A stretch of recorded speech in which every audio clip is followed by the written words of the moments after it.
Hello, everyone. Good evening. Good evening, Mr. Kaegi. Good evening, everyone, and welcome for the first meeting with the author on this year's Bitef-Prolog.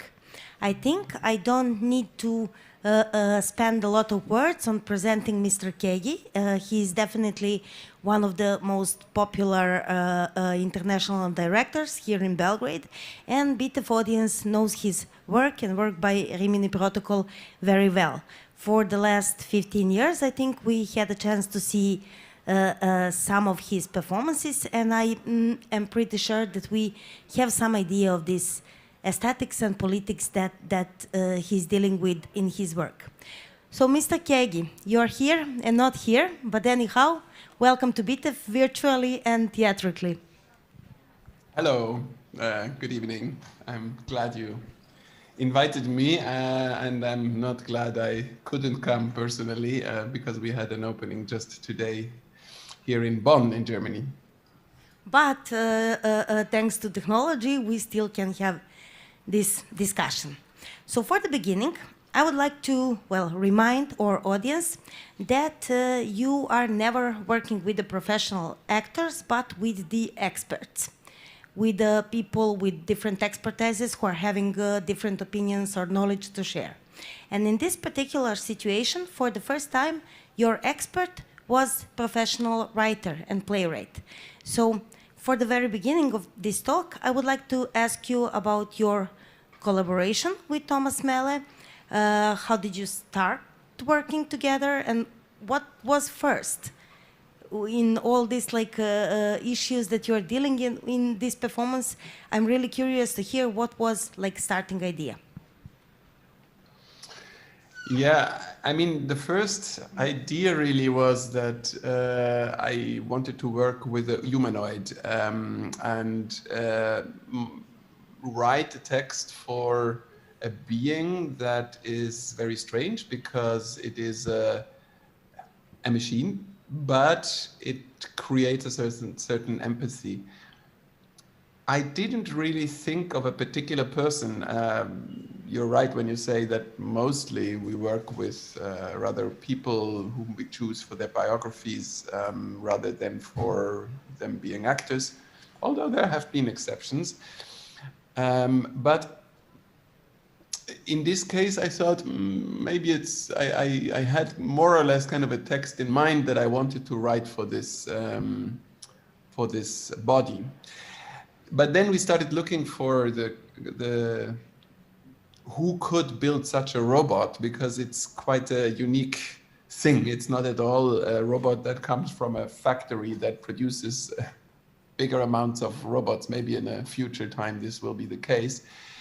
But for now, it's still very complicated, and it was a long process until we found somebody who works with animatronics. I mean, you saw his workshop basically in the piece as part of the film video kind of shows him. And he said, okay, I can do it, and I can make it as realistic, human looking as you want it, but it's difficult if we want to build it from the scratch. He said, I need a role model. And so I was suddenly with my back to the wall, and I understood, oh, I have to, who can it be? Because obviously the story completely changes then if this person has a biography already. So I actually had very few time as well to decide this, because we were a bit under time pressure. The whole production process threatened to be very long. I had a week to decide, because then the first thing they wanted to do was what you saw in the video as well, when Thomas kind of is covered with this material silicone, that something allows, like this. Yeah, to allows to take a copy of his face. That needed to be the first thing, because on the basis of this face, they would then calculate how big can the engines be that are inside the face, producing the smile, the laughter, the eye movements, and so on. So yeah, there I was suddenly needing to find somebody very quickly, and I had a number of conversations with very different people, for instance, with a very old actor working in the Kammerspiele, where I produced the piece. And so we thought back and forth, is this a good idea or not? And the actor was actually quite happy about the robot replacing him. I thought he would hate it, but he said, oh, I'm already so old and I did act so many times, and I would be happy that after the opening, it's just a robot doing it for me. But I kind of decided not to take this way, because some of you may have seen my show that came to Bitef, was it 2 years back? Nachlass, who was about the people who left behind their body, because I was kind of afraid that this actor, he would then maybe, I don't know, die soon, or at least it would become a kind of a similar story about his legacy. And so I decided not to work with him. I talked with a younger actor. I talked with a number of different options. We even had a conversation at some point with visual artist Sophie Kall about what it would mean for her. She's very much into observing others. What would it be if she could be observed by herself, because she would have a second body. And then somebody recommended to me this book by Thomas Melle, The World at My Back, which he quotes in the beginning. And I thought it's really an amazing book. I'm sad it's not, as far as I know, translated yet into Serbian, but you can get it in English, I think. And it's a book written by an author who has written many books before that, and that have been fiction books, but here he writes his own story about his bipolar condition, and it's very honest and it's very direct. And I thought, okay, this person, he would have a motive to be replaced, because he is unstable, and instability is probably one of the causes where we are happy to hand over to technology whenever we can. I mean, when we don't remember, we have our computers kind of storing the memories for us. When we are having a headache, then we take medical technology, which is, I don't know, pharmaceutics. And so I wrote to him thinking maybe he would hate it, but and we had a very inspiring conversation. And in the end, well, it went forth and back a bit, but in the end, he said yes to it. And it was actually a very new experience for me to work with somebody who is a writer himself, because, normally I find my protagonists rather in fields that are further away from the arts. But it was actually a great experience, a very tricky one for him as well. You can imagine what it means when gradually a copy of you is being produced. What does it mean for you? What does it mean for your girlfriend? And what does it mean for the fact that you really give away the control about what you do? But I would like to ask you a question about that copy and about that humanoid and the way that it was programmed and developed. Although this question might sound a bit trivial, I think that we are all curious to hear, is there actually anything else what this humanoid can do aside of this show? And what was a part of the process when somehow writer Thomas Melle was giving the information to the humanoid? Information. So the first answer is no, he cannot do anything else. Well, he can do a little, we have a little protocol of when we unpack him, when he arrives somewhere, and so there is a little series of gestures that he can perform so that we know everything is working okay, but that's it. So he cannot hug you, he cannot, I'm sorry, he cannot understand you, he cannot interact with you on a human level. But we kind of anticipate what you might think about him.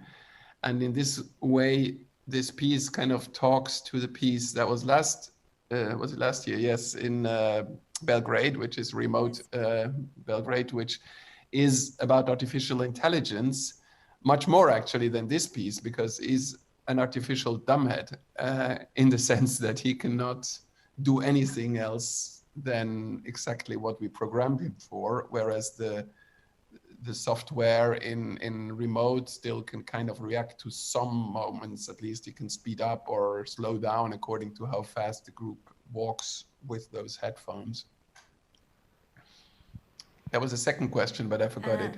Second question was about the process of learning of this humanoid and Thomas Melle part in it. Process of learning, you mean how did the robot learn how to be Thomas Melle? Yes. Or how it was programmed. I really have no idea about that process of preparing actor that is not human.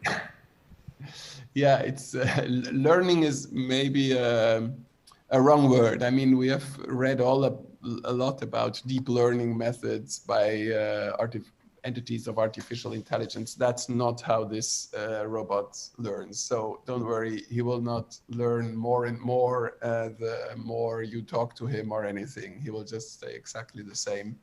And even that is difficult for him. He kind of sometimes breaks an arm, or he kind of the eye suddenly gets a bit sad and so on. But he doesn't make progress at all, which is kind of quieting, like tranquilizing. But obviously you think of much more.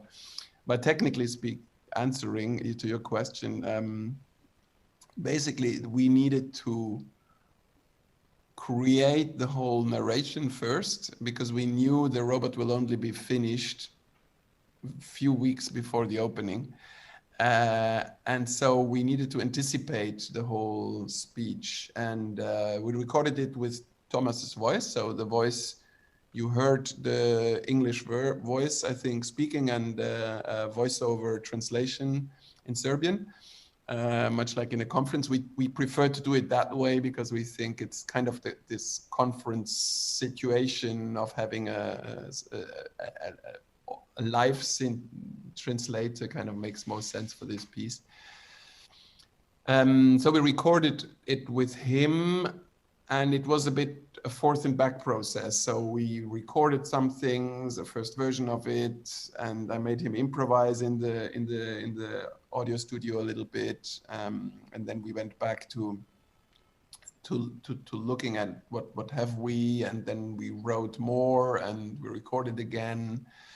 So but we could always only do tryouts in a very strange way, because the tryouts went like this. We set up a puppet on a stage and we put a loudspeaker in front of this puppet, and we put a video screen next to him. And that was basically, and then we listened to the sound and kind of tried to imagine the puppet would move. At some point we invited a robot to sit, not a robot, an actor, sorry, I'm confused. An actor, we invited an actor to pretend to be the robot, but it was a strange situation. And then at some point the robot got finished, and by then we already had like 60 minutes audio ready. We had most of the video ready. We even had a vague idea about the lighting. And then we started to program the movements. Now, programming the movements is a very strange thing for me, because I work with, as you said, with documentary strategies, mostly with people that know, well, they talk about themselves, so they move a bit their arms and hands like I guess I do or you do now, and this is not something like what do these movements mean? I do them now a bit explicitly here for the camera, but I mean, it's in the end it's very difficult to make these fast movements, for instance, because the engines are not strong enough, and then the hand would go, so it needed to be a bit slower. And I needed to kind of design them from the scratch, which for me felt very strange in the process, because I normally just let people do it in a natural way as they would do, because I focus on the content. But here I needed to say 15 seconds from here to here and then back. So perfect for Robert Wilson. For me, a bit of a nightmare.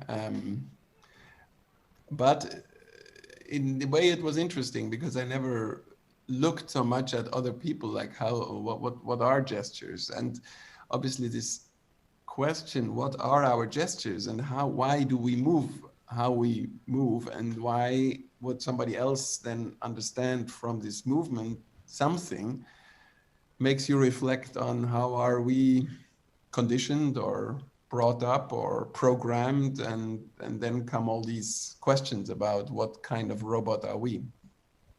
Thank you so much for these very inspiring answers. And sitting here at the edge of the future, which is the title of this year's Bitef-Prolog, I would like to ask you a question related to that. Basically, in this performance, I think many of us for the first time saw that, yes, it is possible to create humanoid robot and to empathize with it. When we are reading about this possibility, most of the theoreticians and scientists, we can divide in two groups. In those who are really optimistic towards all these new options that technology can bring to humanity, and also very pessimistic, who do believe that this is sort of end of humanity. So since you were dealing with this in that performance, but also in performance Remote X, with the question of, with the topic of artificial intelligence, I would like to ask you about your general opinion on what is going on with the humanity at this moment when we develop technology enough to create humanoids. Well, robotics have been close to us already since quite a while. If you lose your mobile phone, you are quite lost, I guess. And I broke my computer last week and I was really quite lost. I felt something comparable to phantom pain when you lose an arm. I constantly had the feeling of wanting to have it there. So it means we are cyborgs already at a very developed point. Humanoids are a very particular kind of freaky hobby, I think. I don't think humanoids will play a major role in our lives in the future, really, because where would their use be? I mean, already now I think we have found very good use for robots in cleaning, kitchen helps, factories, doing jobs where humans don't, where humans would be doing things which they might not really, where it's kind of bullshit jobs, to use a contemporary term for that. But already when it comes to call center services, I kind of doubt it's really a progress, what we're living now, because we have more and more these bots, not robots, but bots talking to us, asking us questions and turning us almost into robots, asking us to speak very clearly so that they can detect with their voice recognition software what we say. And I really think this is not a progress, this is a degress. It makes people unemployed, it makes quality of life worse for people who want to talk with them. And I don't think humanoids serving in hotels or in places for the old will bring any improvement of qualities of life. So I don't think they have a big future, actually. I think they're very good in theater for certain performances, but they will never replace all the, there will be always theater with actors and with animals and with choirs and with whatever has been there, it will go on being there. I think it's more scary, the question, where do we define our limit to the computer, which is our exoskeleton or our outsourced brain. This is something we will have to carefully watch, like where do we allow the algorithm to take decisions for us? They are now taking decisions about what comes up first when you Google for something. They're now taking decisions for what's the shortest way from here to there. And some of this is very practical, but I think we need to very precisely look where these decisions, where do we want them to have an independent power? Do we want our insurance companies really to decide the amount we need to pay on the basis of how many steps we took because they know it, because the algorithm kind of tells them and these things? So yeah, there needs to be more care, I think, than the humanoid. But what the humanoids are good is in mirroring us. So they allow us, and that is something very old theater also does. And I think puppet theater has a long history in doing this. They allow us to kind of identify with something that we are not directly, that is not exactly like us, that is differently made. So we can reflect on the artificiality of our behaviors and what, neuro-linguistic programming, what does it mean? Empathy, what does it mean? There I see a use.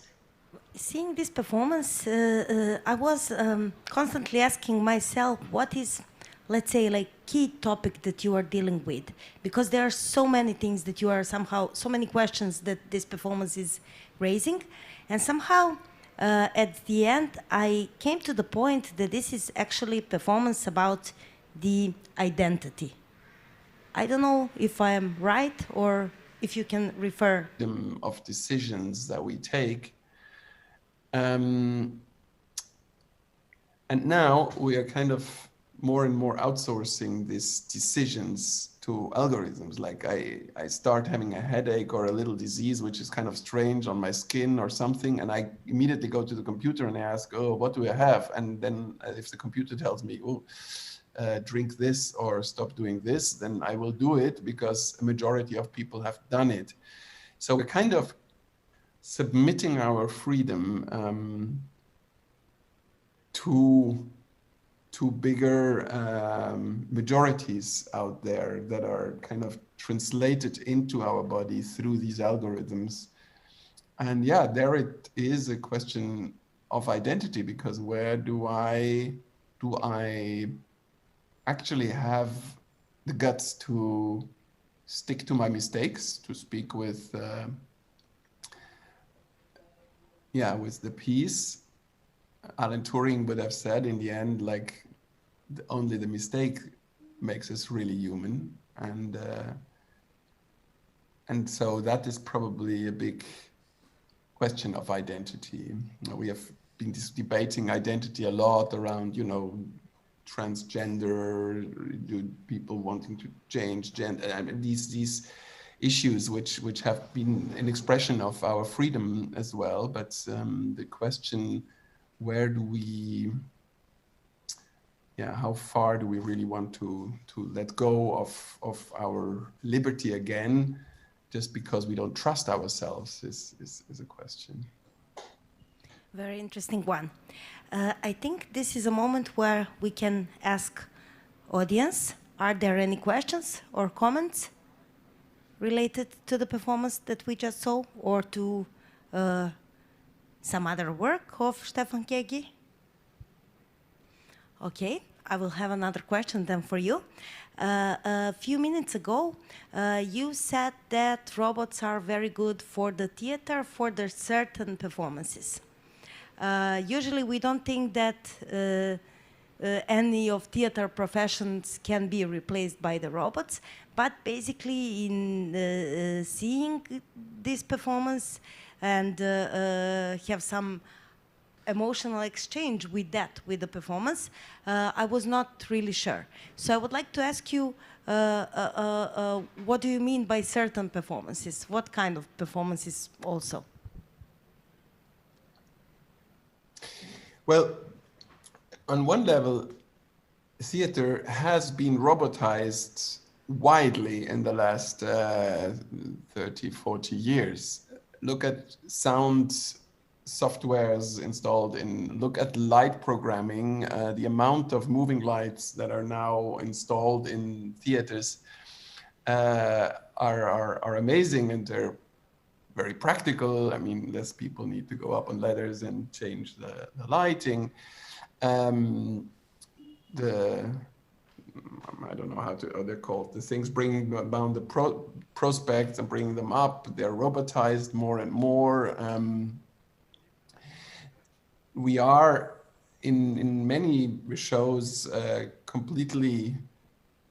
The whole time level is kind of outsourced to a machine. So I guess when we talk about liveness in live art, this liveness can be the actor and the unpredictable actor, but then again, we've spent so much time in rehearsal rooms trying often in theater to repeat exactly the same thing again and again. And now we understand repetition is actually where the machine is better at than us. So let's discover other fields. Let's benefit from this and understand that theater needs to be much more unpredictable, needs to be maybe something different every night.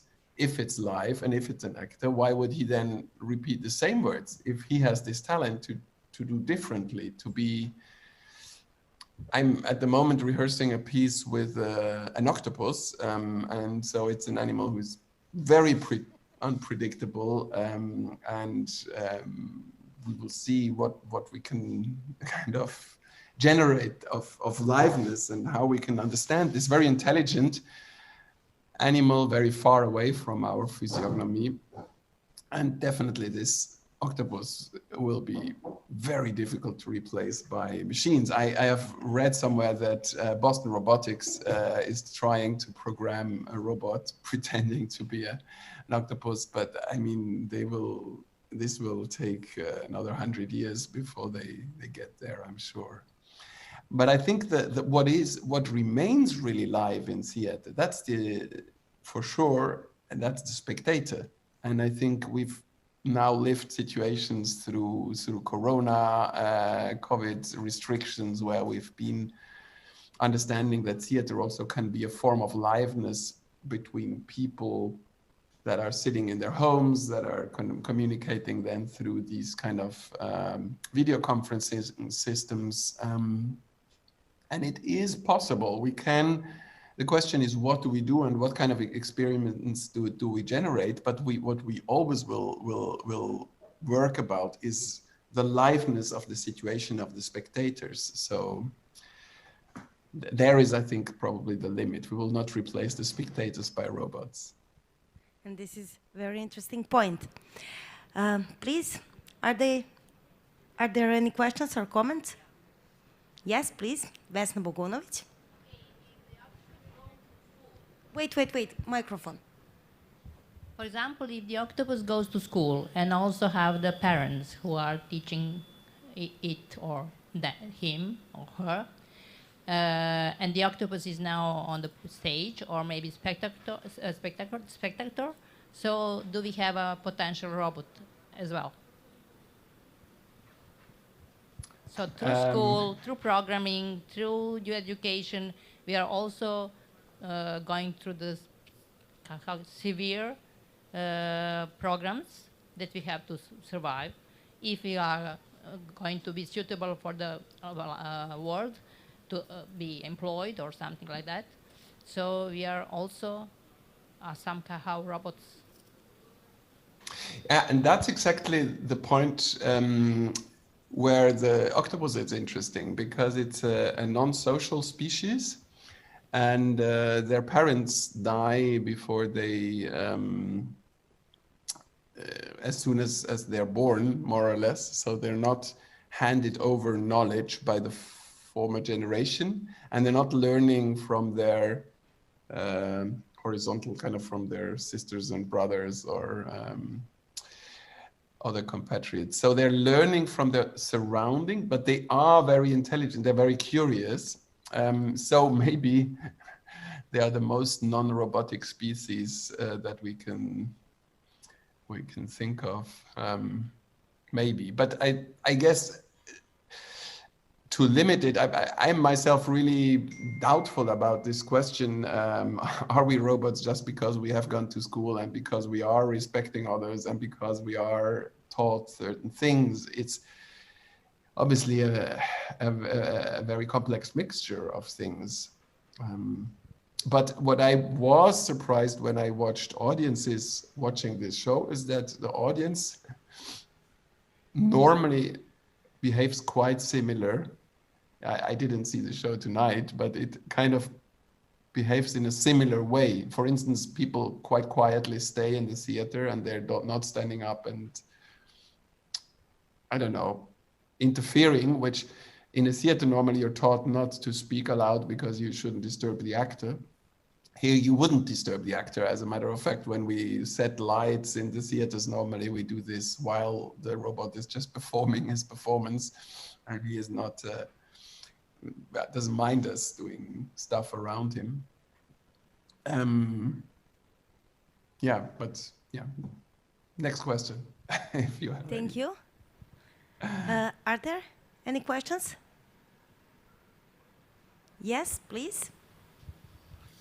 Hello, good evening. I have two questions. The first one is a bit of a comment. You said that you don't see how spectators could be robots. First of all, tonight the play was streamed, so you had at least one machine who was the spectator because it was the camera showing it. And secondly, you mentioned, okay, the robot tonight was not learning anything. It's just a machine reproducing things that are programmed. But you said that there are some robots who are, deep learning. So you could imagine that very soon, people like robots will need to learn, and people will take their robots to learn things from the theater, like we do learn things in the theater. I think it's probably not a very far future that the robots will need to experience things, artistic things to progress. And my question actually was that, is this the only Thomas Melle robot that exists? Or do you have other copies that are traveling around the world to show that? And also, can you make other people be Thomas Melle tonight? Like you said, you spoke about the robots who are doing now in jobs that no one's want to do.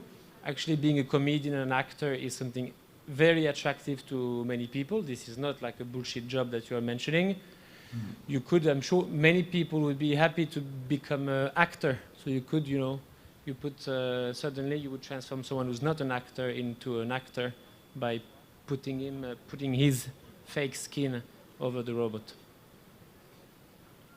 Okay, that was my comments and questions. Yeah, I mean, actually, we sometimes have experienced people seeing this show and thinking that the robot is a human being pretending to be a robot, pretending to be a human being. So we have had this situation. It becomes kind of blurry there. But you said many things. Wait, I need to recap. You said, so can spectators, first, there is no second Thomas Melle answering to this question. And I mean, there's the original, but there's no second robot Thomas Melle.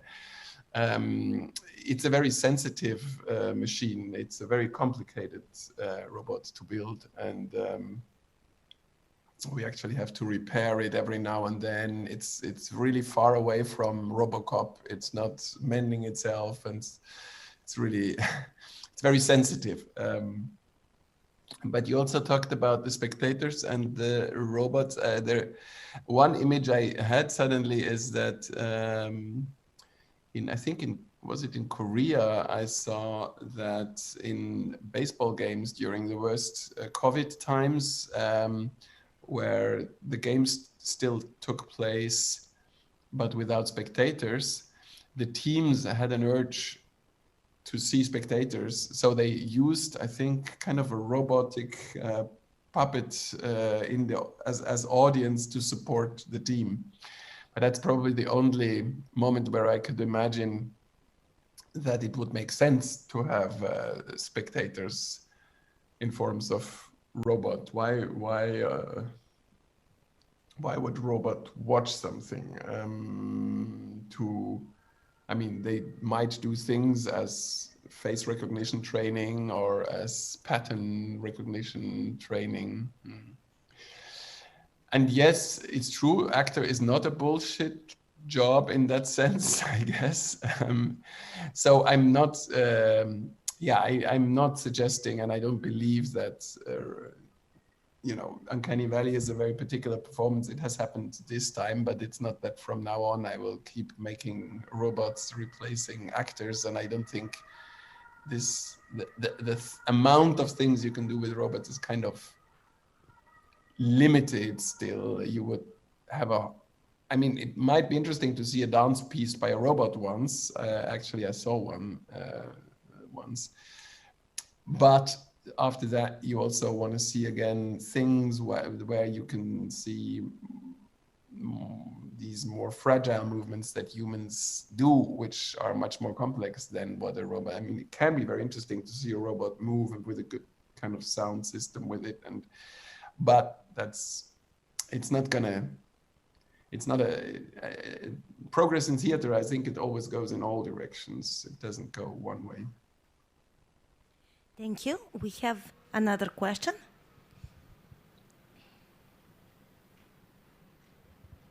Hello. First of all, thank you for the performance and this talk. And I'm interested in your reflection in a new generation of artificial intelligence, like Elon Musk's Neuralink, for example. And when we come to control and freedom and the real persons on the stage, and is there any connection, or is it inspiring in the field of art, the new generation of edge of the future, I would say?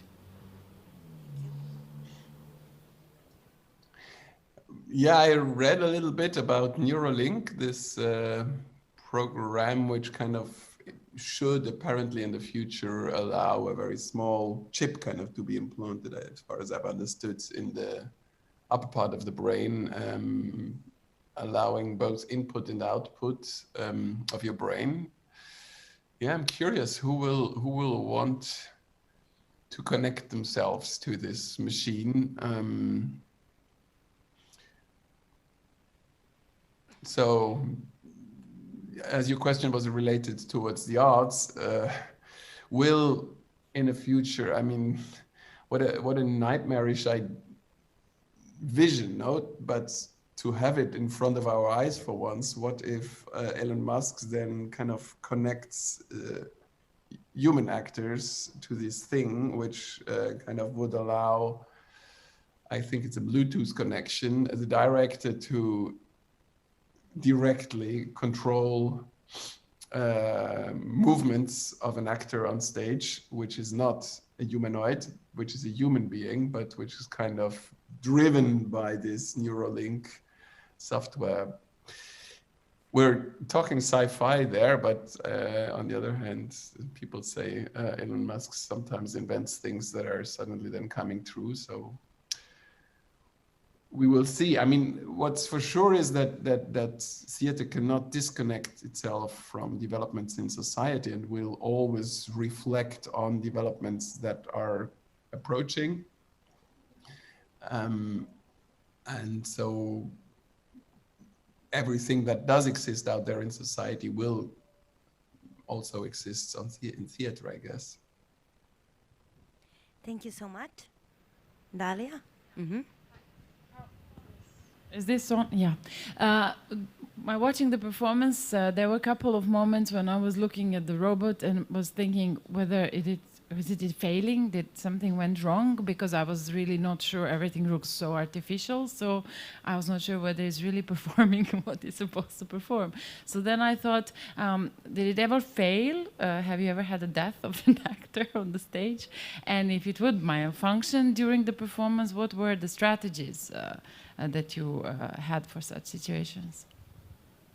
Yes, we had many malfunctioning moments. I think, I don't know if Robert is somewhere around, because our technician is called Robert, not Robot. Robert, one of them at least, and he's an expert in knowing what failures can happen.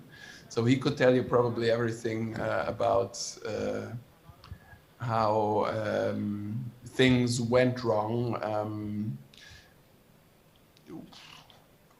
Well, what is kind of interesting is that when there have been shows where something broke halfway through and we just had to stop the show as you would normally do it. And obviously he's not good in improvising, as an actor kind of would probably improvising things. He just kind of and then things are over. What's more complex is the degree in which he loses hairs, the degree in which certain parts of the silicone of his skin, for instance, it's quite sensitive to even humidity in the air, and it kind of changes colors. So we have to constantly renovate it.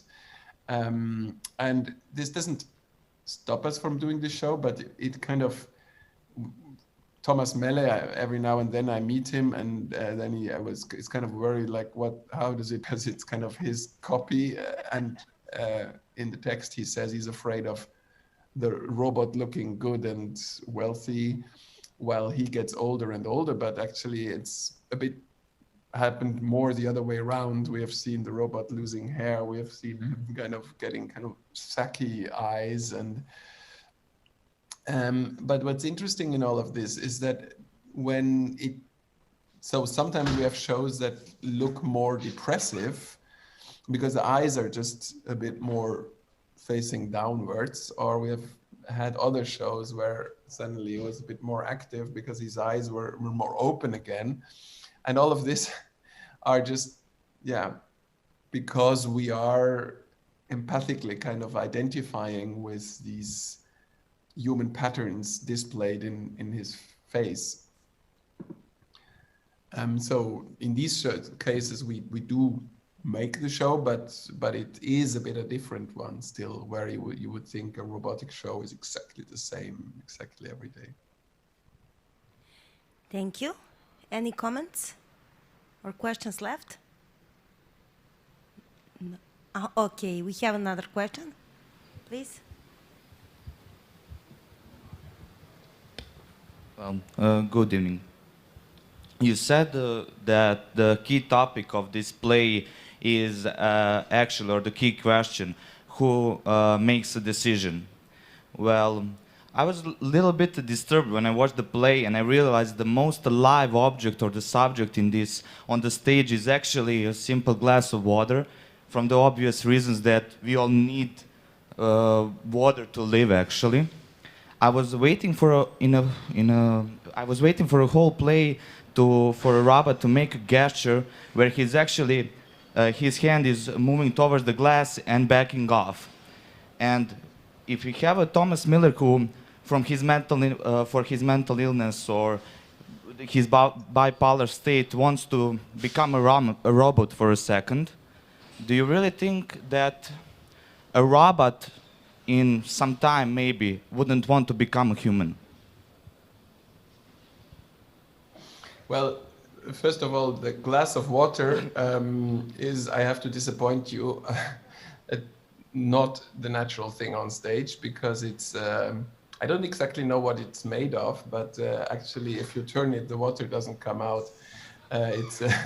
it's a kind of object that my scenographer suggested to use this because she said, I don't know, I think she was afraid that somebody would spill over the water and it would destroy the computer because robots don't normally drink water. So he wouldn't probably want to reach out for it. But in the second part, I think, if I understood well, you asked if the robot doesn't, at some point... will robot want to become a human at some point, like Thomas Miller wants to become a robot? Well, I mean, what do robots want? Robots want things that humans want robots to want. So if there is obviously you can program a robot to say, I want to be a human being. Yeah, I just had a question. So, sometimes in future, would you think that can happen? I don't think robots, by definitions, they don't want things. You can program them to say that they want things, but I think that's a misunderstanding of the term robot. If it's yeah, okay. Okay, thank you. And for the ending of the discussion, I would like to go back to this idea of copy of oneself and to try to connect it anyhow with theater art, traditional drama theater, and why do we make it? I think it comes, part of it comes from somewhere, from some idea that is connected with the notion of copy of you, somehow, that you can see from a side. So I wanted to ask you about like different kind of theatrical interpretations of that idea of having copy of yourself, also connected to the question from the performance that we are most of the time actors of ourselves. Yeah, for me, the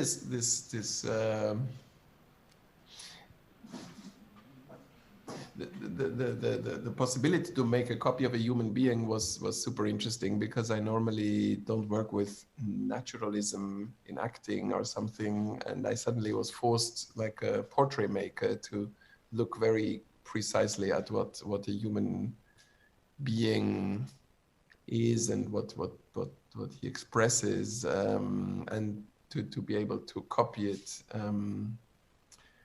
And Herbs, you asked something in the second part. Sorry, it's getting late. And what was the second half of your? Second half of my question was on was that part of the performance when you are asking, are we acting ourselves all the time? Okay. Yeah. Where it comes to the question, what does it mean to be behaving again and again the same way? Yeah, that's a complex question, because obviously this is a question I have been asked many times, and now when I answer it, I do something that I have done before. Now, I could have a robot doing it instead of me, or I could do it in a robotic way, because why should I say it in an emotional way? Because I have already said it before. It seems we humans also have a pleasure in repetition. And maybe sometimes I think Thomas Mele would actually be happy to be among people giving his lecture, and he actually sometimes does it. Normally he tells me he doesn't want to give any interviews at all, but then suddenly at one day he says, okay, I'll do this interview because because in the end it seems we are programmed to be together. And it seems we, even when we know we might not learn from each other, or we might not get, I don't know, things we normally want from each other, money or sex or these things, it seems we still want to be together for other reasons. Yeah, which is probably a good note to end this in a COVID time where we've been isolated so much, and where even me, I'm isolated from you in Serbia now. I think it was an excellent point. I think this point was excellent. Thank you so much for this discussion. Thank you for this wonderful performance, and we hope that we are going to see you on Bitef next year, and we are happy whenever we have a chance to see some of your work.